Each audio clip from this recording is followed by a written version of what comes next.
most beautiful gift we have is life itself.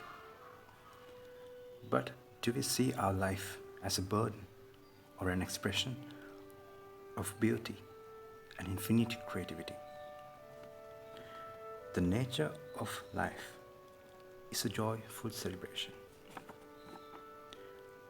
Do you remember a moment in your life that made you forget about who you were and you were completely speechless?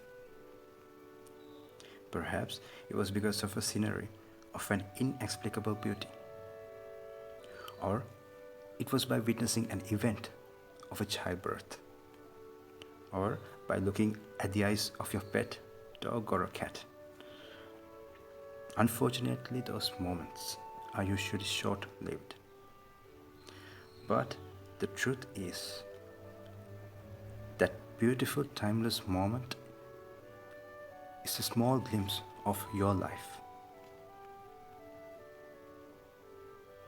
What stops you from experiencing a total joy or an ecstatic moment? A total peace? It is because we are immersing in the daily obligations or giving all of our attention on hundreds of daily things we need to do or we think we need to accomplish, but not focusing our attention at this moment. So the only time you can take away your mind of daily chores is when we think about our real self or our God self. Now, if we be honest, we think about things, what feels good for us all day, what's right for us, what we want, or whether our needs are met.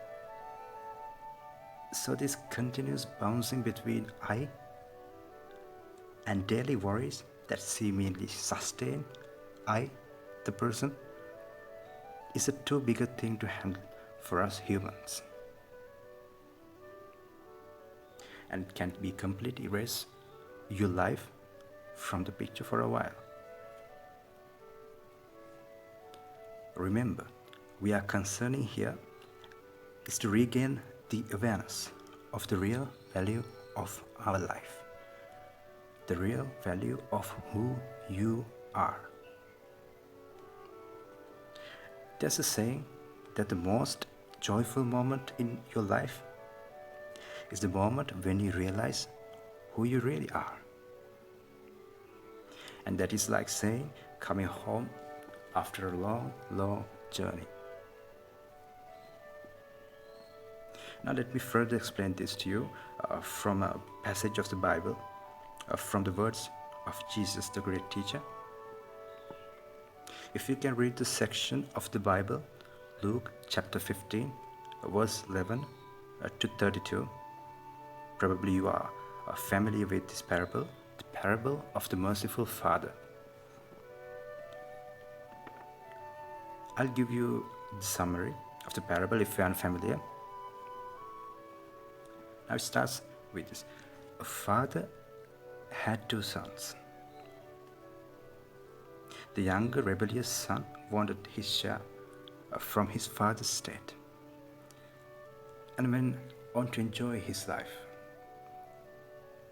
And after a while, he lost all his money and forced to labor hard, and at his loss to even eat the foods which were given to pigs to just stay alive. Now, after a while, at the end, he came to his senses and he began to understand his value, his true value. So he went to his father, a changed man, and asked his forgiveness earnestly. So, what was his father's response? Father was filled in compassion and the love for his son. His love for his son hasn't even changed a bit. In contrast, the father loved his son now even more than before. These were the father's words when he found his once lost young son.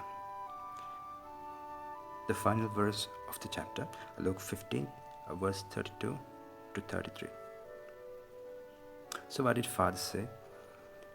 But now we must celebrate and rejoice, because your brother was dead and has come to life again. He was lost and has been found. The essence of this story may be your life situation. You are probably lost with thousands of things to do for you or others. But you may probably neglecting the truth of who you are. Probably you're burdened, suffering, and scared, not knowing who you truly are, that you are a child of Most High, a child of God, a child of love. When you find out your true self, that is a moment of celebration, a moment of rejoice, because before you are dead and sleepwalking, once you know who you are beyond your wants and beyond your necessities, you are finding your true nature, your true self in you. The parable is about our true worth.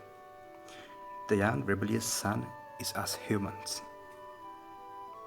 Most of the time we live a life of total unconscious, disconnected life from other people, from nature, most obviously from our true self. Never to slow down and come to our senses, not for a moment. So we are disconnected from that higher power, our true self, that we feel stressed, anxious, or miserable and empty, like the young rebellious son felt when his money was all gone. So we continually feel bad and unhappy and fearful, angry, and because of our sleepwalking, a tragedy may come down to us.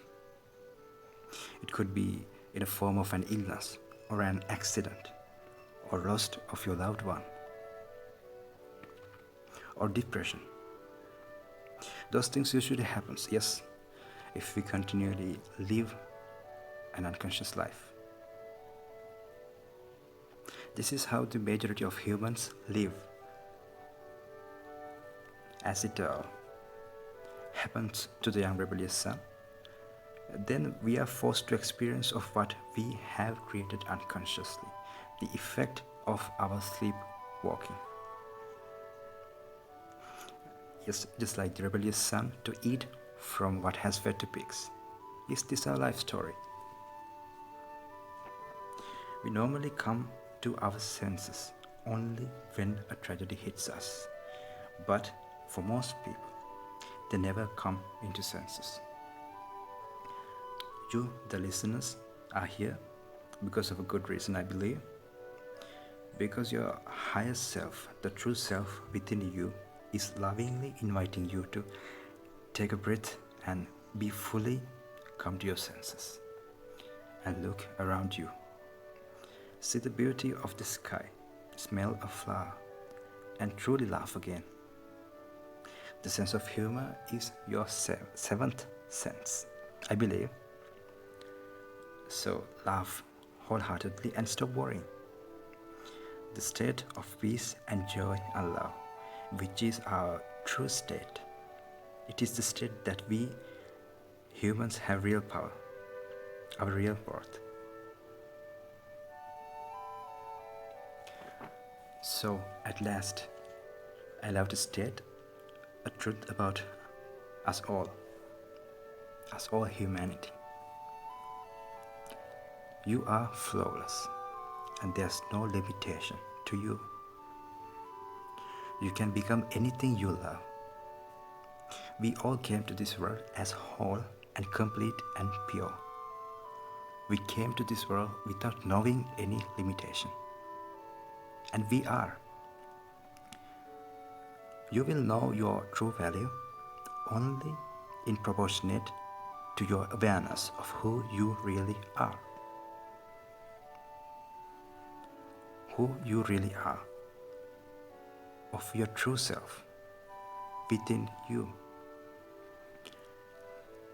And you can know your true value when you stop giving whole attention to day-to-day survival, and you drop worry and live for the moment. And that's life worth living.